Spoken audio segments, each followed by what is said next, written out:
Amén. Gracias a Dios. Pueden sentarse. Gracias a Dios por la vida de cada uno de ustedes. Que el Señor les bendiga y les guarde. Y pues, qué bueno que ya estamos aquí juntos. Bienvenida, hermana. La hermana andaba de viaje, ¿verdad? Allá por USA, dicen los güeros. En San Diego, ¿verdad? Aquí nomás, en la orillita. En la orillita. Bienvenida, hermana. Bienvenidos todos, gracias a Dios. Chóquelas ahí con alguien que esté cerquita de usted. Chóquelas. Bienvenidos, bienvenidos.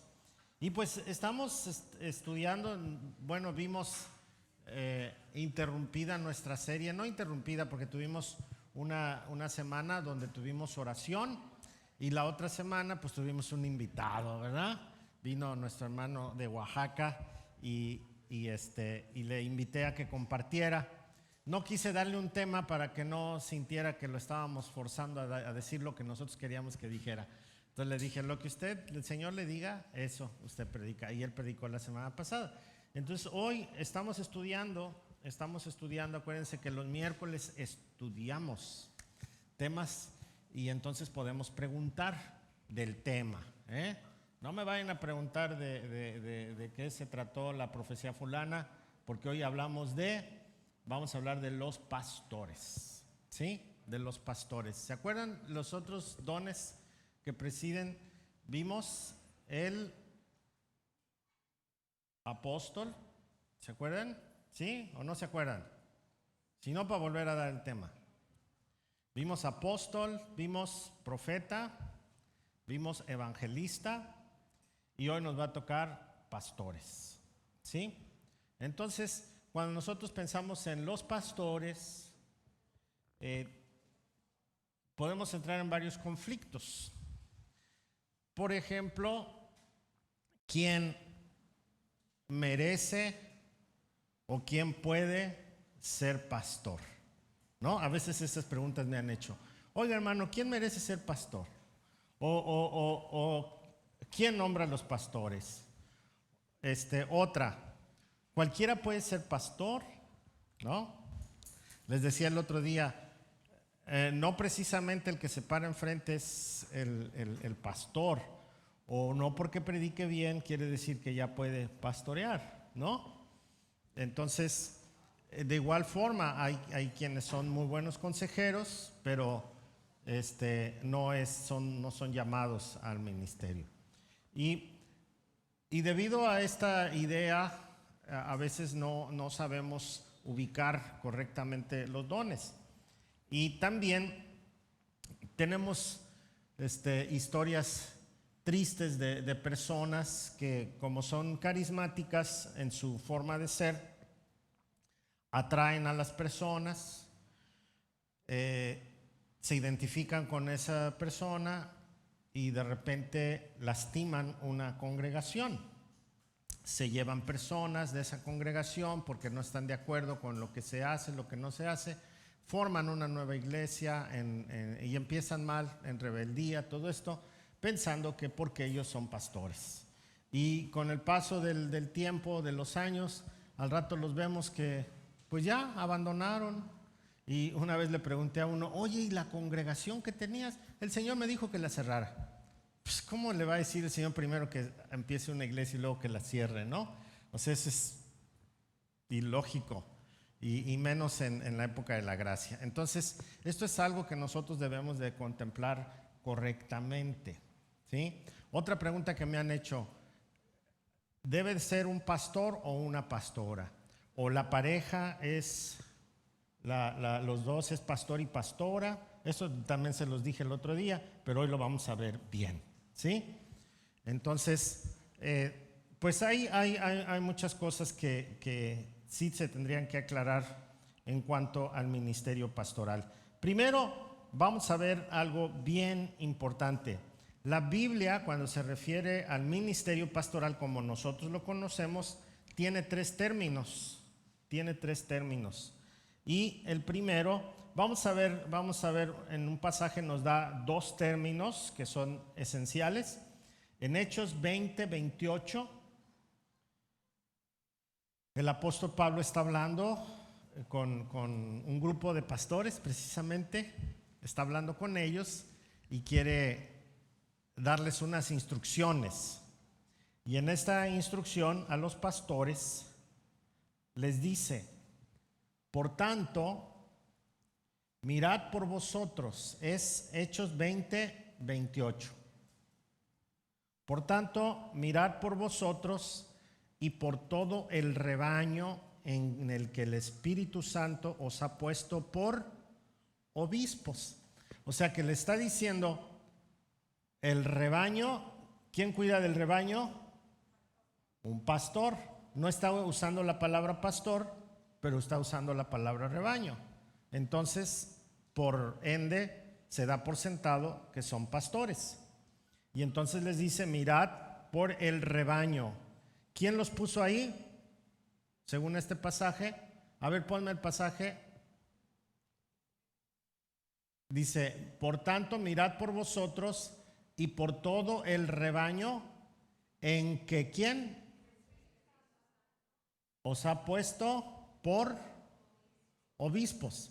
Usa las dos palabras. Usa la palabra rebaño para referirse a los pastores y usa la palabra obispo para referirse a los pastores. Entonces, cuando hablamos de un obispo o de un pastor, estamos hablando de lo mismo. No son rangos, no es un puesto más grande uno que el otro, es lo mismo, obispo y pastor. ¿Sí? Poimen es la palabra pastor, poimen. Y la palabra poimen es para usar la referencia de Jesús como pastor, el pastor de pastores. ¿Ok? Entonces aquí usa dos términos: poimen y obispo. La palabra obispo significa supervisor. Eso significa la palabra obispo. Entonces les está diciendo: ustedes son unos pastores supervisores. ¿Sí? Ustedes son unos pastores supervisores, pero se refiere a la misma persona. Ok, ahora vamos a ver Tito capítulo 1, verso 5.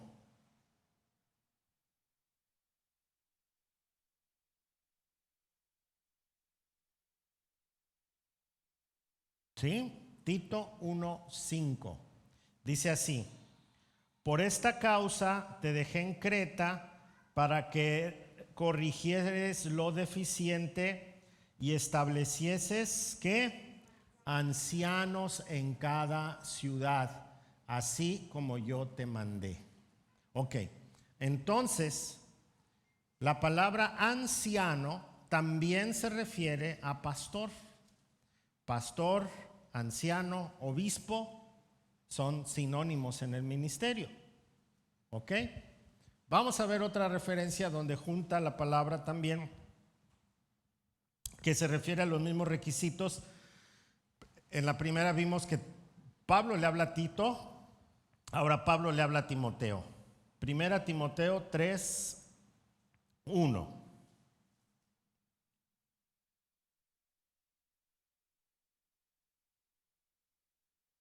Primera Timoteo 3:1. Palabra fiel: si alguno anhela obispado, buena obra desea. ¿Quién es el obispado? El supervisor. ¿Y quién es el supervisor? El pastor. ¿Y quién es el pastor? El anciano. Ahora vamos a ver Tito 2:2. Tito 2:2.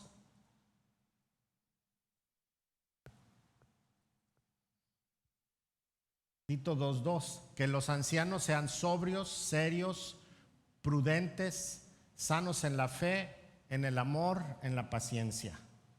Entonces, aquí son los ancianos, se refiere a los pastores. Entonces, vamos a encontrar pastor, obispo y anciano en un mismo nivel. ¿Ok?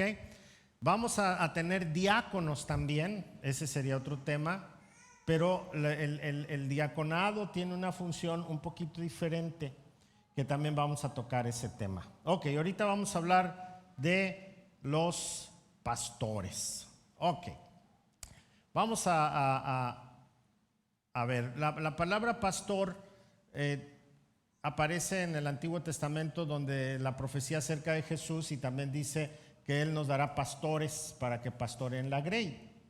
Jesús le dice a los discípulos que los va a mandar como pastores en medio de los lobos, ¿sí?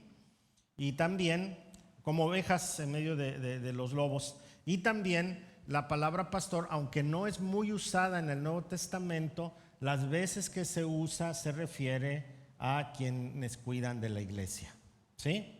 Principalmente. Y vamos a ver una de las pocas menciones la hace el apóstol Pedro en el capítulo 1, perdón, primera de Pedro capítulo 5 verso 2.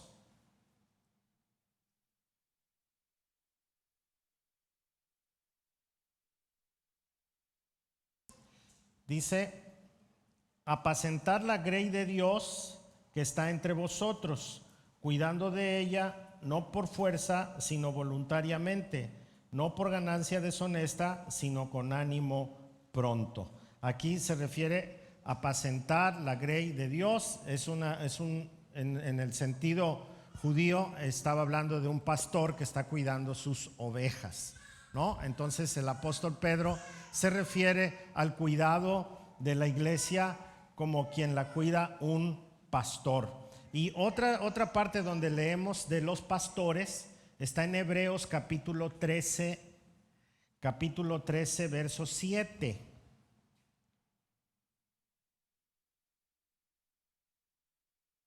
¿No me equivoco? Acordaos de vuestros pastores que os hablaron la palabra de Dios. Considerad cuál haya sido el resultado de su conducta e imitar su fe. Ese es donde dice claramente: acordaos de vuestros pastores. Otro versículo que habla de los pastores es el Hebreos 13:24. Ahí mismo en el 13, pero ahora en el verso 24. Y dice así: saludad a todos vuestros pastores y a todos los santos, los de Italia os saludan. Es un saludo que manda Pablo y hace esa diferencia: los pastores y los santos. ¿Quiénes son los santos? Toda la congregación, ¿sí? No todos tenían nicho, pero todos eran santos. No se crea. Todos eran santos, ¿no? Así se habla cuando se habla de la iglesia de Cristo, los santos. Entonces, concluimos que la palabra pastor es muy amplia en sus sinónimos. Como obispo, como anciano, como pastor, es muy amplia.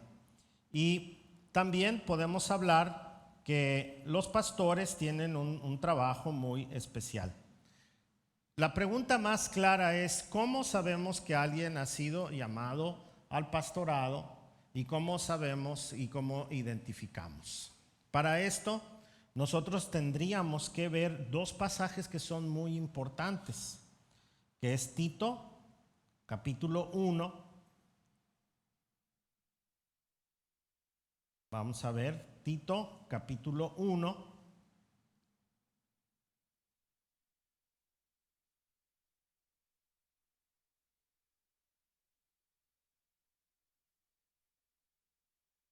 Verso 5.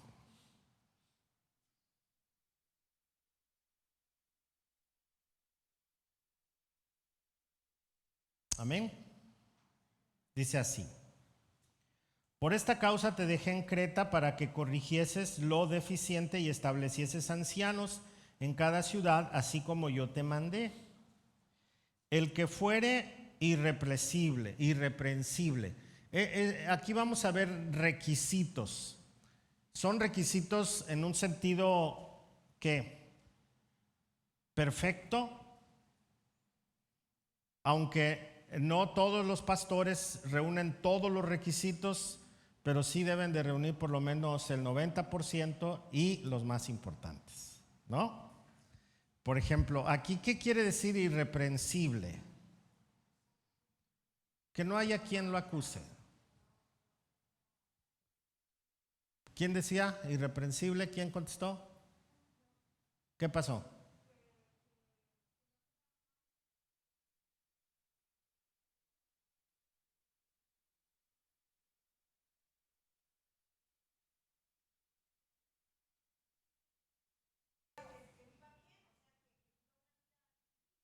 Ok, ok. Que no haya que, ya, el pastor hizo esto, el pastor hizo aquello, y el otro y aquello. Ok, entonces una vida irreprensible. Ahora, estamos hablando de su conversión para acá, ¿verdad? Porque la mayoría de los pastores antes de ser convertidos fueron fichitas, incluyéndome a mí. ¿No? Ok. Marido de una sola mujer. ¿A qué se referirá este pasaje?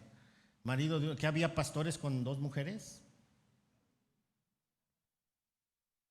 Ok. Esta es una problemática cultural ahora, porque empiezan a decir, entonces un pastor o alguien que ya fue divorciado no puede ser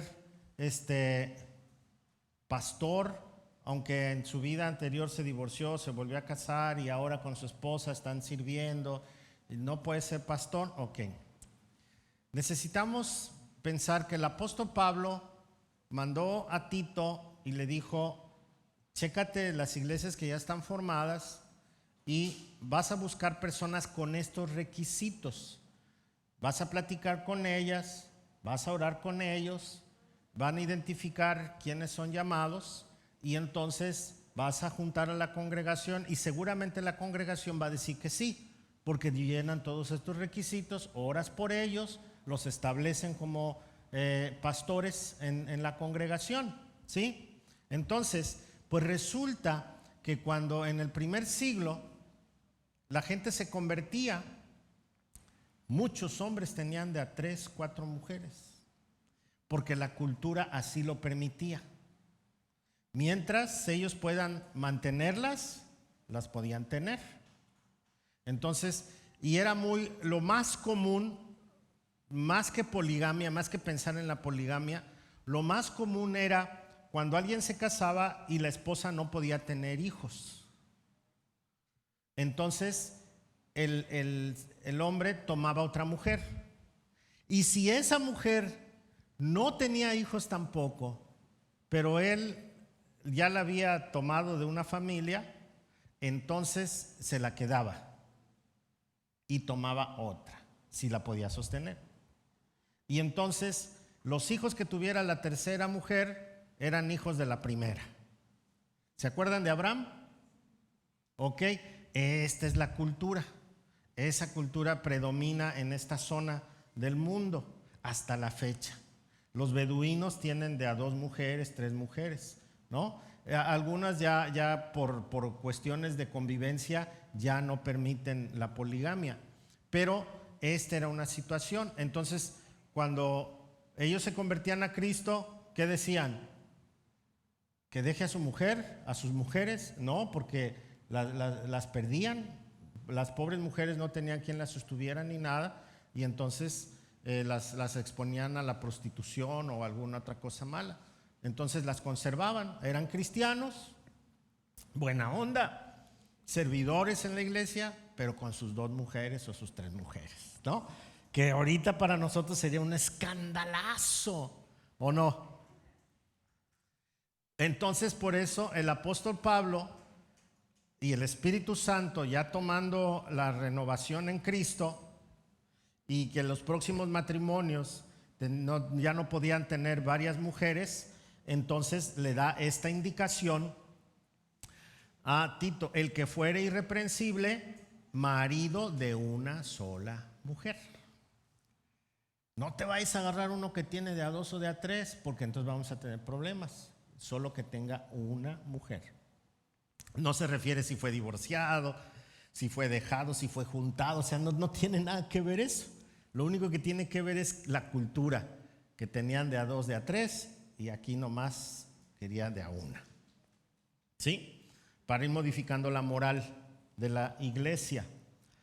Y dice, y tenga hijos creyentes que no estén acusados de disolución ni de rebeldía. Los hijos eran considerados en el seno hasta los 12 años. Después de los 12 años se liberaban a los hijos. Si el hijo se quería quedar en casa, se iba a sujetar hasta el día en que se casaba. Entonces la responsabilidad del pastor con sus hijos era hasta el día en que se casaba. Entonces ya si después de casado el hijo o después de que se iba de casa cometía errores, ya no era responsabilidad pastoral, sino cuando eran hijos pequeños tenían que ser creyentes, no acusados de disolución ni de rebeldía, tenían que ser hijos buenos.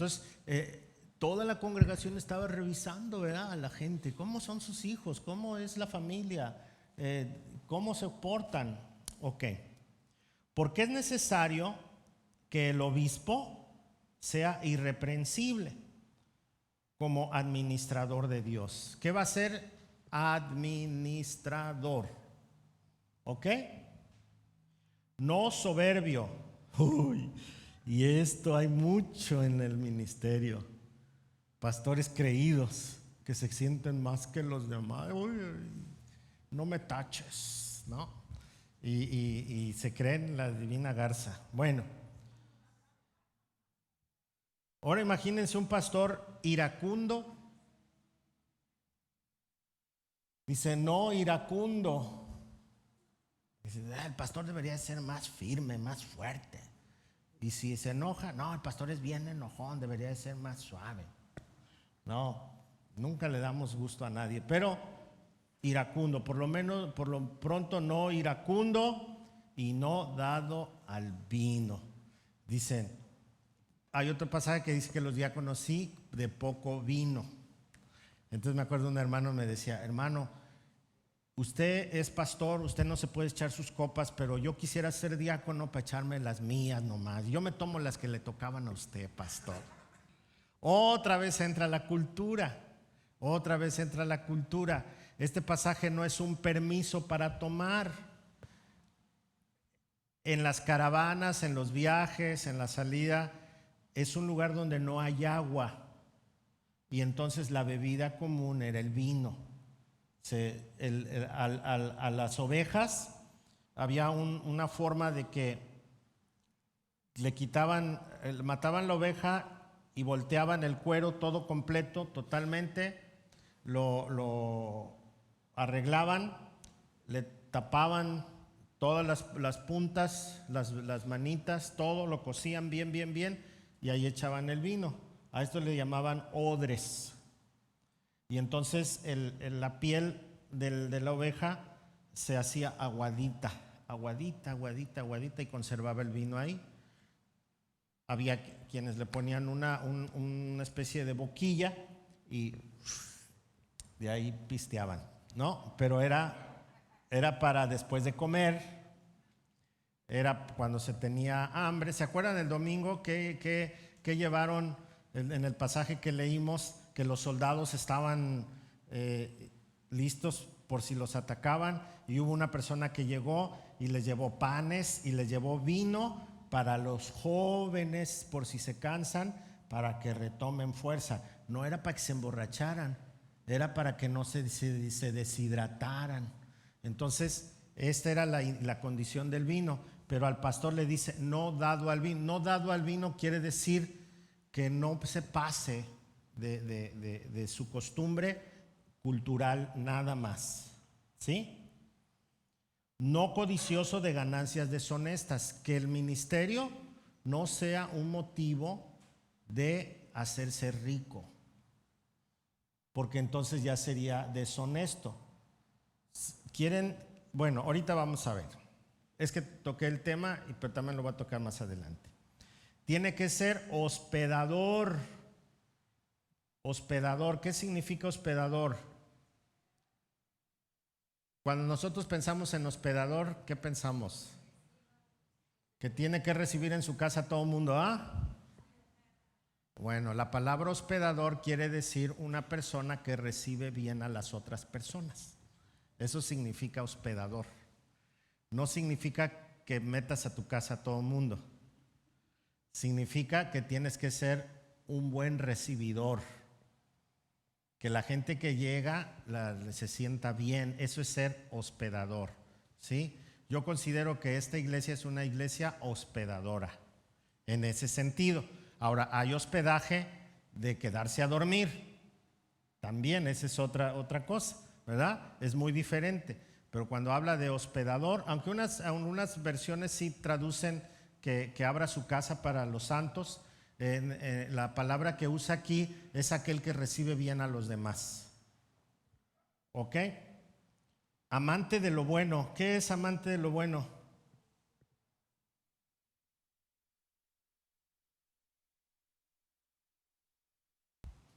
¿Qué es amante de lo bueno? Que hace lo que le agrada a Dios. ¿Qué más? A ver, ¿quién más piensa cuando lee amante de lo bueno? Que sea correcto. Entonces está repitiendo cuando dice irreprensible. Está repitiendo que sepa vivir bien. ¿Qué más? Que le guste. Que le guste lo bueno. Que le guste lo que hace. Cuando sucede esto y tenemos alguna duda en cuanto a amante de lo bueno, vamos a ver la traducción viviente, ese mismo pasaje, verso 8, en traducción viviente, que es más contemporánea. A ver, pónmelo en la pantalla. Dice así. No dice. Agarré fuera de onda a Emanuel. Ahora sí, es Tito 1:8, nueva traducción viviente. Al contrario, debe recibir huéspedes en su casa, esta es la otra versión, con agrado y amar lo que es bueno. Amar lo que es bueno. Por lo tanto, desechar lo que no es bueno. ¿Sí? Entonces eso ya nos permite un panorama más grande. Ahora, en el mismo verso 8 dice, amante de lo bueno, sobrio, justo, santo, dueño de sí mismo. ¿Qué significa esto? Sobrio, que está ubicado en sus emociones.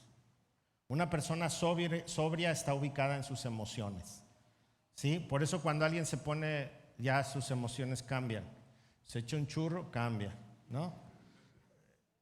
Sí, una tacha, cambia, se aloca. Entonces, sí, es la verdad, porque ahora que legalicen la marihuana, imagínense que el pastor llegue bien marihuanote a predicar, pues ya es legal. Entonces ahí aplica amante de lo bueno, de lo que es bueno. Porque si nada más le pongo amante de lo bueno, para mi concepto, pues la mota es buena.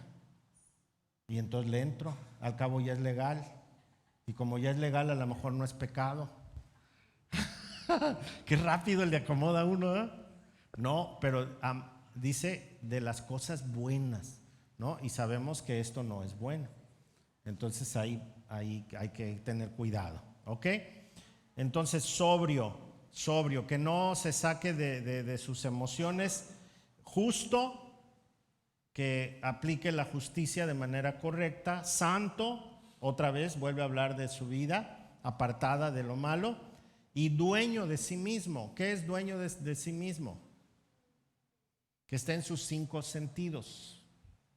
Estaba platicando con una hermanita acerca de esta situación en consejería y le platicaba yo que es bien difícil cuando la congregación no se da cuenta de que una persona tiene un problema de salud y está en el ministerio. Dueño de sí mismo. Por ejemplo, una persona con esquizofrenia, aunque sea mínima, no puede estar en el ministerio porque ya no es dueño de sí mismo.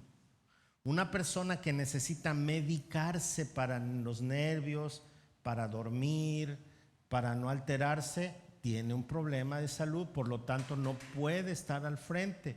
¿Por qué? Porque en algún desequilibrio emocional pierde y ya no es dueño de sí mismo. Entonces, aunque sea carismático, aunque tenga buena prédica, aunque tenga familia en sujeción y todo, un momento de este tipo puede dañar a toda la congregación. Entonces, por eso habla de dueño de sí mismo, ¿sí? Y lo más importante, retenedor de la palabra fiel tal como ha sido enseñada, para que también pueda exhortar con sana enseñanza y convencer a los que contradicen. Y vamos a ver, al otro pasaje lo vamos a pasar rápido porque es un sinónimo de lo que estamos viendo aquí, que está en Timoteo. Primera de Timoteo 3:1. Primera Timoteo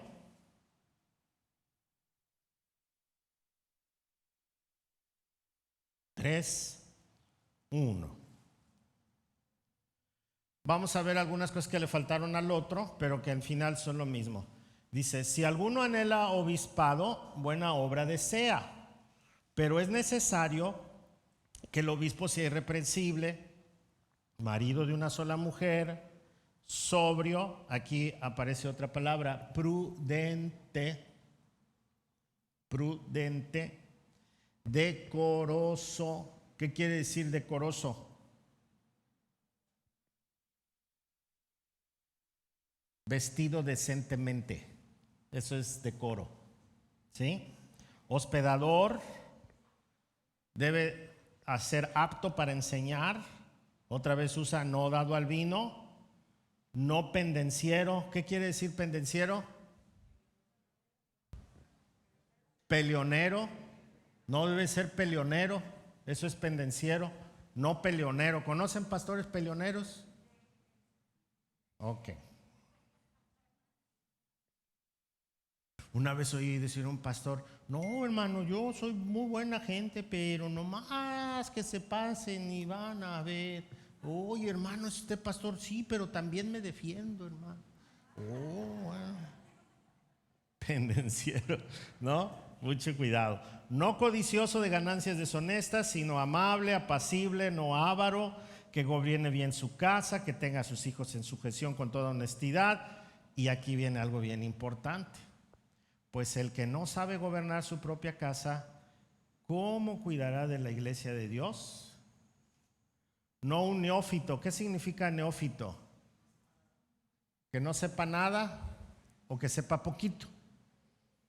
La palabra neófito significa neo, nuevo. Fito, planta. Una planta nueva. Una plantita chiquita no da fruto. Entonces a eso se refiere, no uno nuevo, que tenga poco tiempo de conocer la palabra.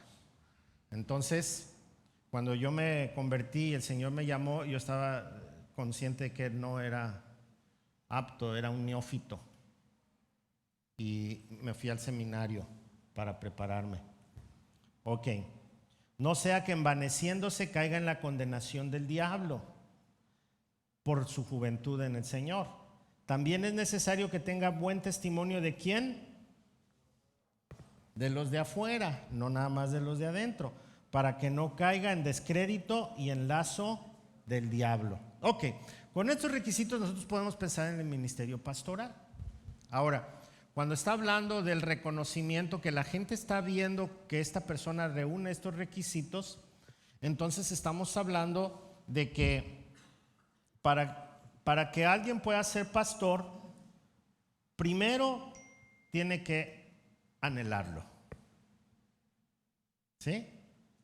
Lo tiene que anhelar, y si alguno anhela obispado. Entonces Dios es un anhelo que pone en el corazón de la persona. Ahora, este anhelo puede haber en muchos que no van a ser pastores, pero anhelan ser pastores. Entonces, como el apóstol Pablo dice que muchos anhelan, entonces si alguno anhela obispado, está bien. Si alguno anhela ser pastor, está bien. Yo a veces los niños jugando les pregunto, ¿y qué va a hacer de grande? Yo voy a ser pastor, ¿no? Y jugando, algunos sí se cumple, algunos no.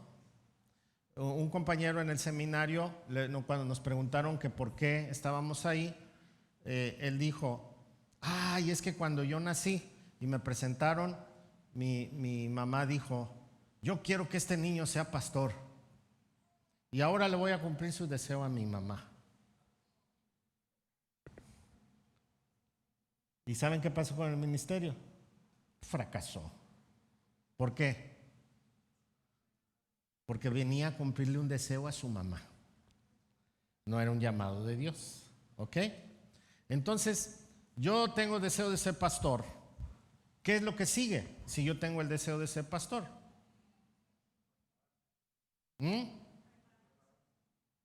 Prepararme, porque tengo que ser un buen maestro, tengo que conocer bien la palabra, tengo que tener una familia que yo como cabeza cuido, porque dice que debo de ser administrador de mi casa, ¿sí? Porque si no sé administrar mi casa, si no sé ser autoridad en mi casa, pues mucho menos lo voy a hacer en la iglesia. Si soy una persona que golpea a los hijos,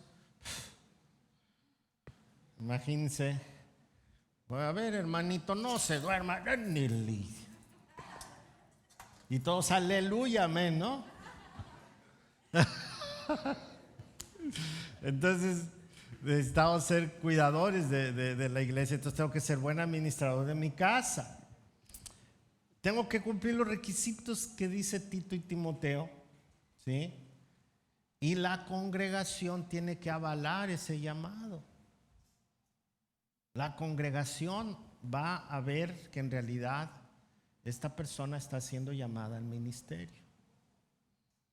Un día me preguntaron a mí que quién se iba a quedar en mi lugar, porque pues ya pronto ya uno viejito y babalú, ¿verdad? ¿O no? ¿Cómo no? Es algo que no se puede negar, ¿verdad? Se va uno haciendo viejito, ya empieza uno a repetir los sermones, ya cuando la esposa dice, eso ya lo dijiste, el otro día predicaste de lo mismo. Si la esposa lo dice, la congregación lo sabe. Y entonces ya el ministerio de uno ya va en decadencia. Y entonces me dijeron, ¿y a quién va a dejar? No, yo no voy a dejar a nadie. Aquí no ponemos sucesión apostólica. ¿Va a ser uno de sus hijos? No, no sé, yo no sé eso. ¿El que va a ser uno de sus colaboradores? Tampoco sé. ¿Por qué? Ok, yo los preparo, yo los impulso, yo los ayudo. Y puedo proponer, cuando llegue ese día, la congregación se va a tener que reunir toda. Orar al Señor, poner posiblemente los candidatos que pudieran suplir el ministerio del pastor Jorge, y la congregación debe decidirlo, porque está viendo el fruto, el comportamiento, el ministerio de aquella persona. No es compadrazgo, no es amigazo, no es nada de eso, es una cosa santa. Entonces, toda la congregación tiene que orar y poner a esa persona.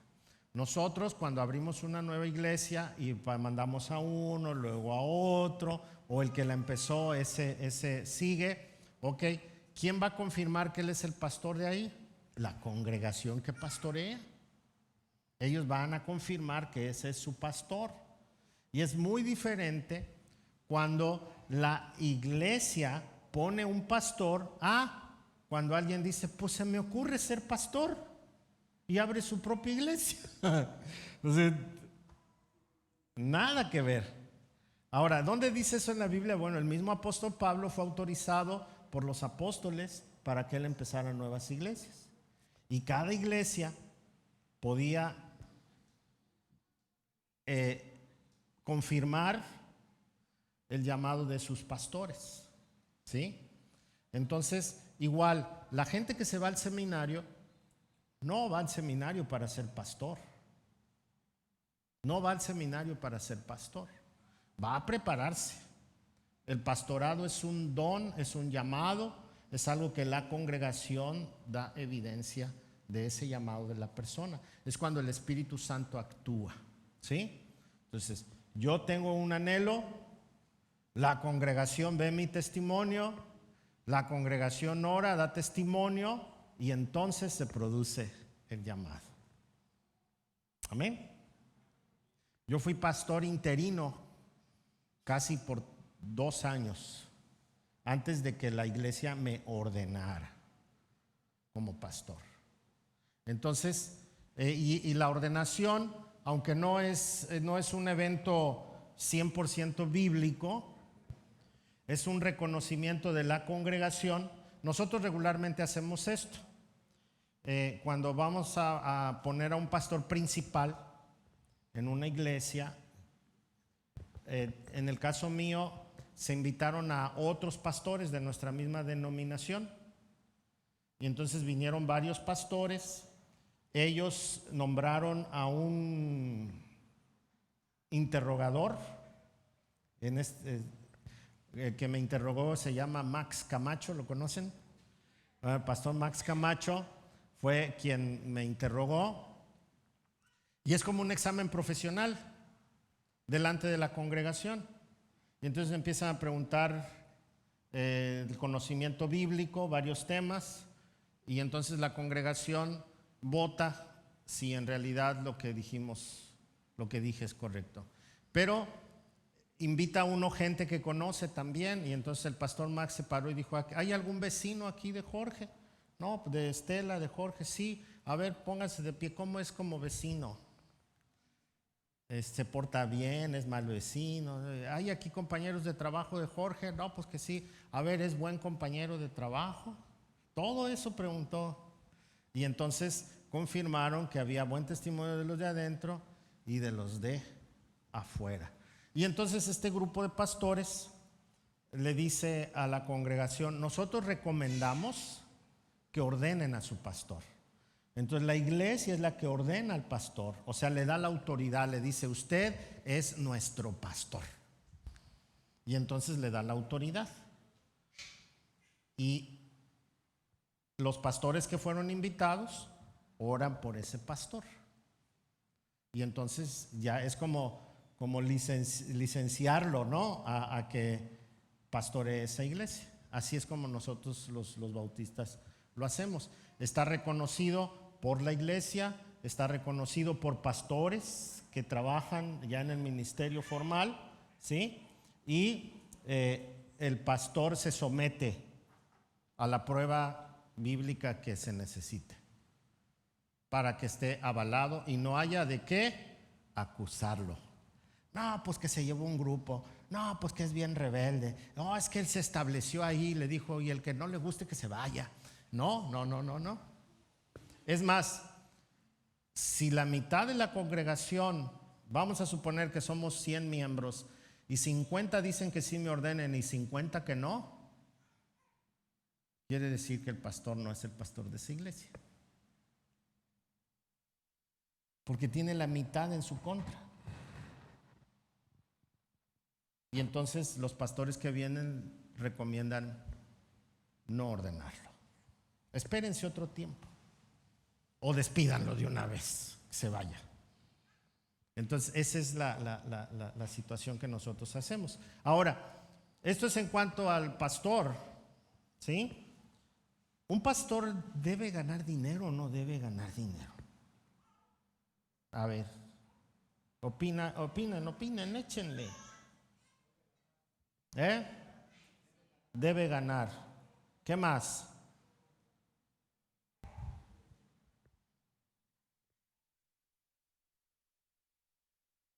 ¿Puede vivir del evangelio o no? ¿Qué más? ¿Qué piensas? ¿Puede trabajar?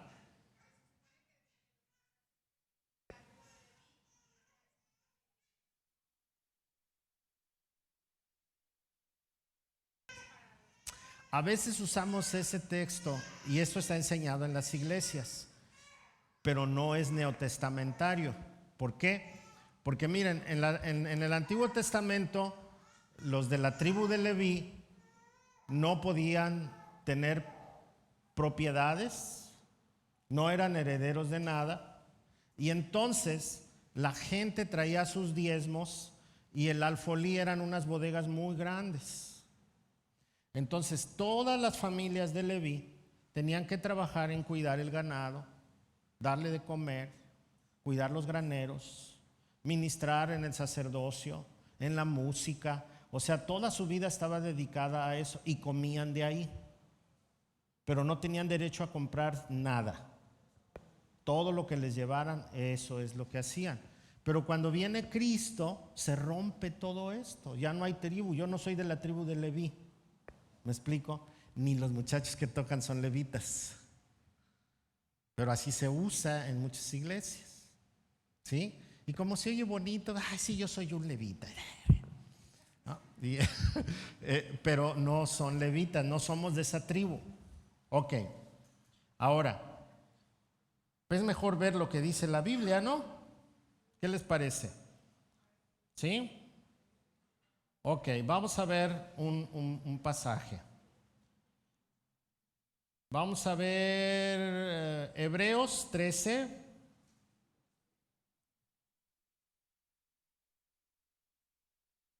No, perdón. Es 1 Pedro 5:2.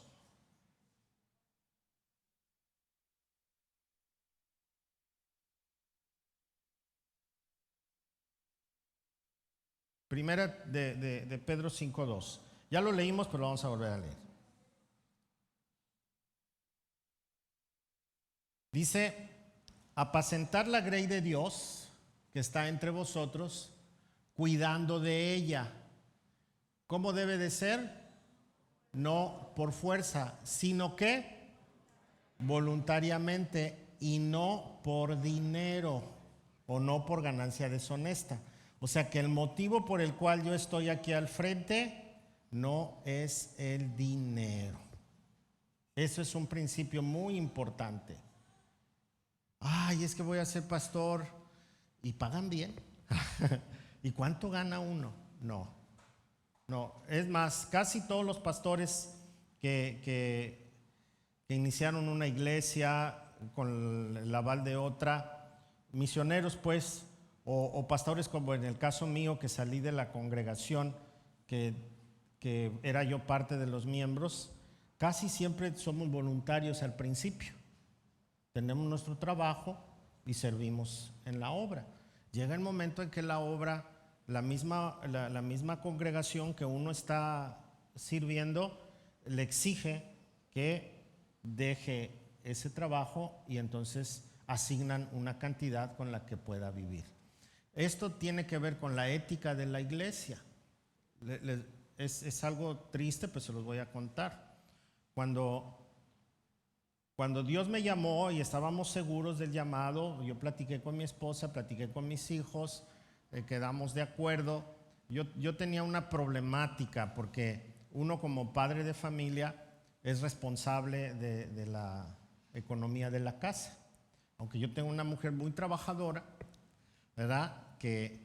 Entonces yo en aquel tiempo, estamos hablando de hace 29 años, 30 años, mi salario en el hotel donde yo trabajaba era aproximadamente de 17,000 pesos en aquel tiempo.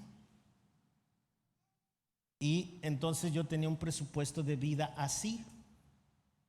Cuando el Señor me llama al ministerio, me dan un presupuesto de 1,000 pesos al mes. ¿Hay diferencia? Mucha. Ok, sin embargo, Dios sostuvo todo esto.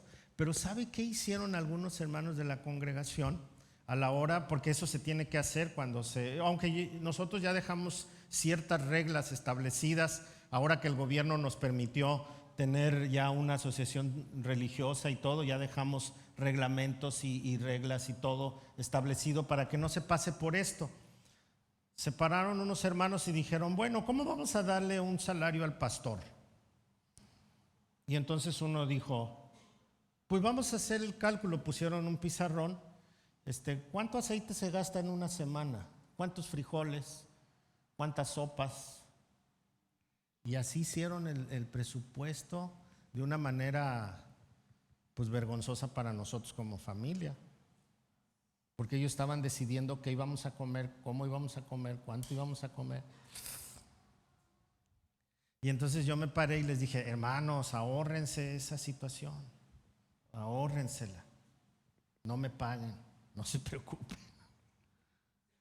No, pues imagínense, yo no estaba en una condición así. Gracias, no me paguen. Y entonces es una situación que es incomoda, ¿no? Incomoda. Ok, ahora vamos a ver otro pasaje que nos va a ayudar y nos va a abrir la mente en este tema. Vamos a ver Primera de Timoteo 5:17.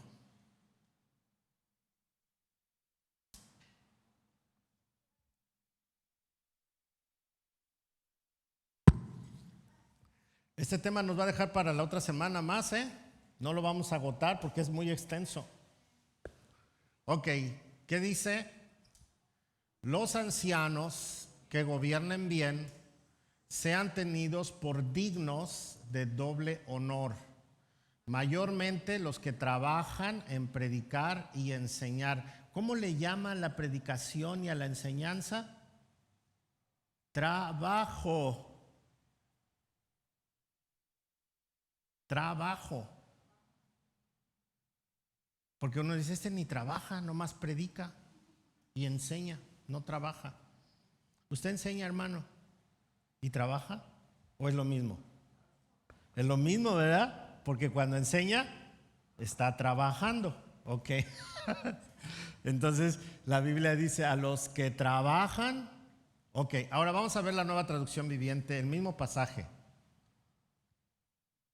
¿Sabe de dónde viene la palabra honorario? Cuando usted recibe su dinero, ¿cómo se le llaman? Estos son sus honorarios. Y entonces cuando usted recibe doble honor, ¿qué recibe? Doble salario. A ver qué dice la Nueva Traducción Viviente. Los ancianos que cumplen bien su función deberán ser respetados y bien que remunerados, en particular los que trabajan con esmero tanto en la predicación como la enseñanza, no en pintar el templo, no en atender a los hermanos, no en recibirlos en la puerta, no en despachar en la oficina, no. ¿Qué dicen? ¿Qué?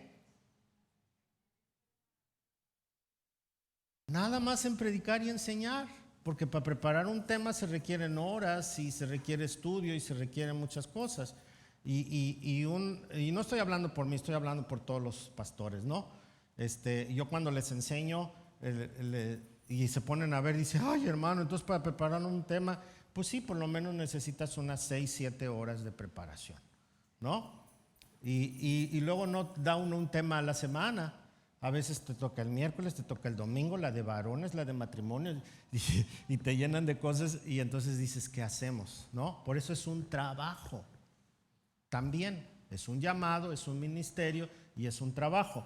Ahora, ¿qué es un salario digno? A ver, vuélveme a poner el pasaje. Bien remunerados. La otra vez dice de doble honor. Decía un pastor. Decía, mira, la palabra doble honor dice doble sueldo. Y una vez nos metimos en una broncota aquí, en una discusión, porque ya cuando me nombraron pastor, pues cambiaron las situaciones. Entonces calcularon mi sueldo de otra forma. Y entonces un pastor que es amigo de la congregación, en aquel tiempo nos visitaba mucho, le preguntaron, oye hermano, ¿cuál es un buen sueldo para un pastor? Y les dijo, miren, vean cuánto gana la congregación y saquen un promedio de lo que gana. Y así va a ganar igual que todos. Dice, vamos a poner un ejemplo. Si entre toda la congregación ganan 1,000 pesos, pónganle el 10%. Si todos diezmaran, entonces el salario del pastor es 100 pesos. Ese es el salario del pastor. Si entre toda la congregación ganan 100,000 pesos, el salario del pastor es 10,000 pesos. Así, calculen, no es bien sencillo. Y éramos poquitos. Pero ¿saben qué? Había un médico que ganaba 60,000 pesos mensuales. Y había otro empresario que ganaba como 100,000 pesos mensuales. Y entonces empezaron a sacar los promedios y entonces dijeron, entonces ¿cuánto le vamos a pagar al pastor? Y entonces uno opinó, oh hermano, yo opino que unos 60,000 pesos está bien. Y otro, no, yo 50,000, para que no se emocione. Pues tampoco. Si es uno por ganancias deshonestas que dice, oh sí hermanos, éntrenle. No. Entonces yo les dije, el promedio de un maestro de escuela, eso den, de un turno, eso den. Y eso en paga. O sea, no necesitamos ir más allá.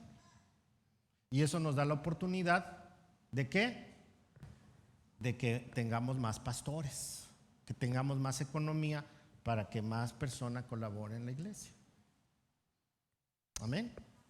Entonces, es una forma sana. También el pastor tiene que echarle ahí sabiduría. Tampoco así como, a ver, ¿cuántos litros de aceite se come a la semana? Pues tampoco, ¿verdad?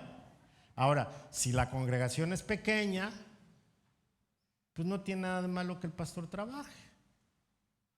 No tiene nada de malo. Si con el tiempo la congregación demanda, entonces ya verá. Yo conozco pastores empresarios que nunca han dejado de ser empresarios, siguen siendo pastores, ¿no? Y así hay muchos temas en cuanto al pastorado. Pero la Escritura dice, sean tomados como dignos de doble honor. El pastor decía, si tomamos literalmente este pasaje, entonces el promedio general de la congregación sería el sueldo más otra parte. Si fuera bíblico. Ahora, también entra la consideración. Yo, por ejemplo, digo, ok, sí podemos dar un salario más alto y todo, pero yo cuando hablé con los muchachos y con los ancianos les dije, mire, el problema es este. Si queremos estar legalmente bien con la gente que trabaja en la iglesia, necesitamos darle seguro social, necesitamos pagar nuestros impuestos y todo. Y entonces un salario de 11, 12 mil pesos tiene la iglesia, ustedes tienen que pagar como 7,000 pesos más de puros impuestos y seguro social, ISR y todo eso. Entonces, no hay que aborazarse. Y entonces a los que están de tiempo completo se les paga su seguro social y todo. Y por eso Jerry no sale los miércoles, porque los miércoles está ahí pagando todo y a mí me empiezan a llegar todos los avisos aquí, miren. Aquí está, ahorita pagó, dice, hola Iglesia Cristiana Bautista del Divino Salvador de Puerto Vallarta, tu pago del CIE fue exitoso, te compartimos el comprobante, ¿sí? Y aquí está, concepto impuestos. Y a la hora que está él allá, nosotros en el yo estoy recibiendo todos los, me llega la nómina, me llega el pago del seguro, me llega todo, porque yo soy el representante legal. Entonces, sí, él lleva el dinero, pero yo me doy cuenta en que se lo gasta. ¿Sí? A mí me llega todo lo de la chequera y todo aquí. Y quien cuenta el dinero son los hermanos, no es Jerry. Entonces así se lleva un control. ¿Me explico? Entonces, ¿debe de ganar dinero el pastor? ¿No debe de ganar el pastor? ¿Es bíblico pagar? Pues sí es bíblico. Pues sí es bíblico. Entonces terminamos. La próxima semana vamos a ver el tema pastoral, todavía nos falta mucho, ¿sí? Ver sobre los pastores. Entonces, el pastor debe de ser digno de confianza de la congregación. Debe de sentir un llamado genuino de parte de Dios a pastorear. ¿Cómo se va a dar cuenta que esto viene de parte de Dios? Con el aval de su congregación, ¿sí? Si yo no soy pastor y soy un miembro de la iglesia, pero he estado sirviendo y tengo el reconocimiento de la congregación, entonces ellos mismos van a avalar esto. Cuando nosotros presentamos a alguien para que sirva, la iglesia lo avala. Si no lo avala, pues lo sentamos, nos regresamos, ¿no? Entonces, esto es algo que la iglesia es la que avala. Y vimos que tiene que ser un pastor que sabe gobernar su familia. Gobernar significa administrar, que sea una buena cabeza de familia. Y es por eso que en el orden de Dios, el orden de la familia, dice que la cabeza de cada familia es el varón. Y por eso la iglesia es como una familia y el pastor es el varón de la familia. Por eso nosotros no tenemos pastoras, ¿sí? Aunque es una moda y con esto de la diversidad y que los derechos y la igualdad y todo eso, pues ya hay pastoras por donde quiera. Pero, y a la hermana le dicen pastora en lugar de decir la esposa del pastor. Es como si al doctor, a su esposa, aunque no sea doctora, le dijeran doctora. Pues no, ¿verdad? Entonces, esta es una problemática social que hay ahorita y cultural. Pero no menciona a las pastoras. Y ese tema lo vamos a ver la próxima semana. Es bíblico que se le pague y que se le pague un salario justo. Amén. ¿Sí? Y habla muy bien de la congregación, además. Habla muy bien de la congregación. Ya si la congregación le quiere dar otros prestaciones o algo así, yo he ido donde a los pastores los tratan pero súper, pero no tienen capacidad de tener 2 o 3 pastores, porque todo se les enfoca en un solo pastor, ¿no? Y esto es algo que a veces no comprendemos. La iglesia, por ejemplo, en algunas iglesias más o menos del tamaño de nuestra iglesia, regularmente la iglesia compra coche para el pastor, le paga una casa, le paga todos sus gastos, todo, un buen salario, pero si acaso llegara a tener un asistente y se acabó. Y en el caso de nuestra iglesia, mi casa no paga ningún gasto, yo los pago. Mi coche, todos mis coches que me he comprado, los he comprado con mi trabajo. Nunca la iglesia me ha comprado un coche. Me ayuda, sí me ayuda a algunos gastos de mi coche. En el coche que tengo ahorita lo estamos pagando y salgo a trabajar los lunes un ratito y lo pago, ¿no? Pero la idea no es sangrar a la iglesia, no es quitarle. Nosotros estamos para cuidar y recibimos un salario por nuestro trabajo. Amén. ¿Vamos a ofrendar al Señor o le seguimos? Ya se van a dormir, ¿qué? Ya van a descansar, que ya están durmiendo. Y si no, pregúntenle a Humberto. No te creas, no te creas.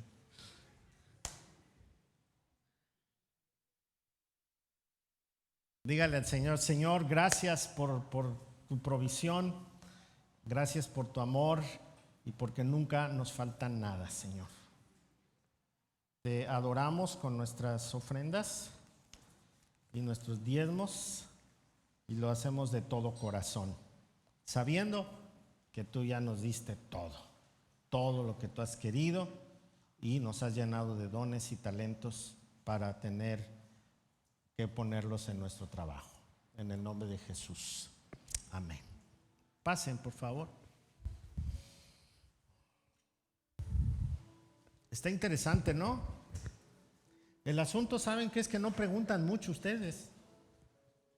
¿O no los dejo? Y cuando preguntan todos se agachan.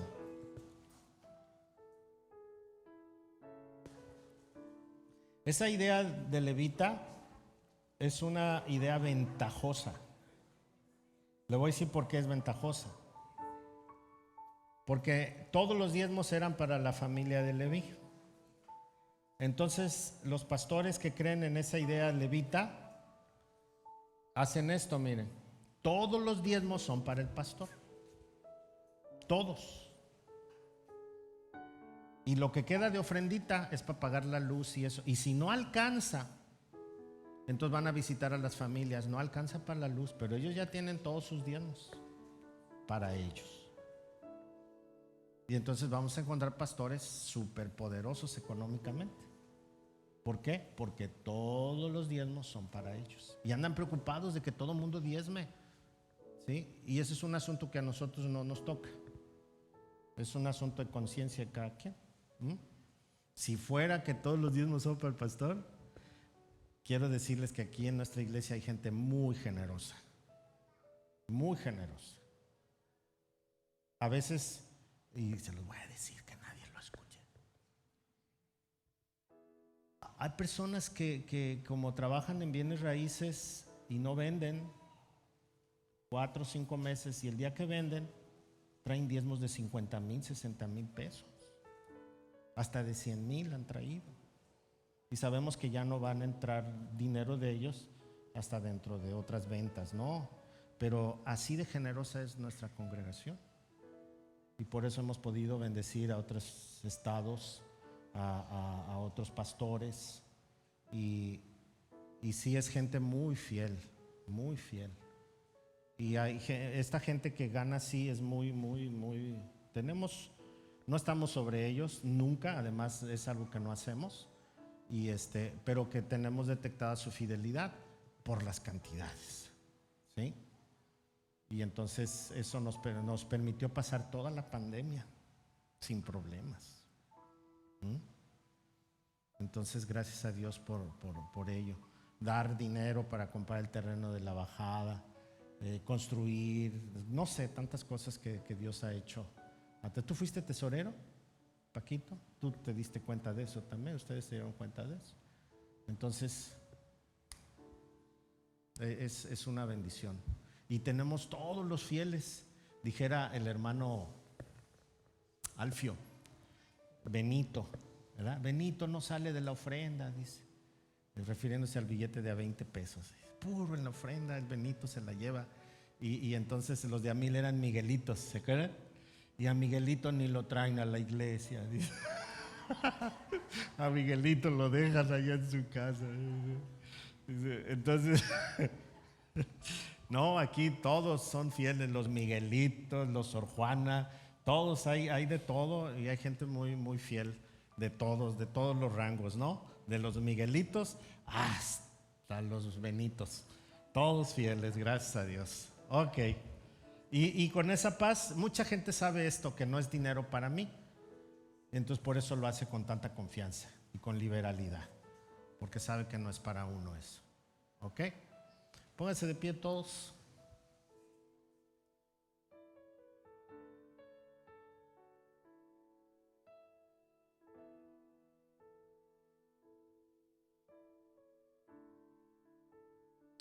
Despídenos, Toño. En oración, sí, acá.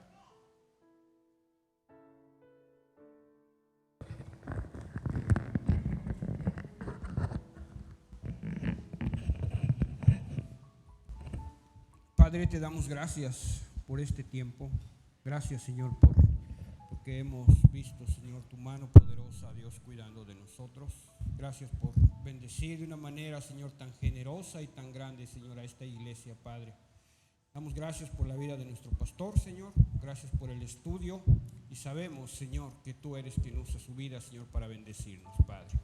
Te damos gracias por tu fidelidad a nuestra vida y por el cuidado que has tenido, Señor, porque no nos ha faltado nada, Señor. En todo momento hemos visto tu mano poderosa y sabemos que tú eres quien está, Señor, pendiente de nuestras necesidades. Padre, nos vamos, Señor, confiados, Señor, que el día de hoy hablaste a nuestro corazón.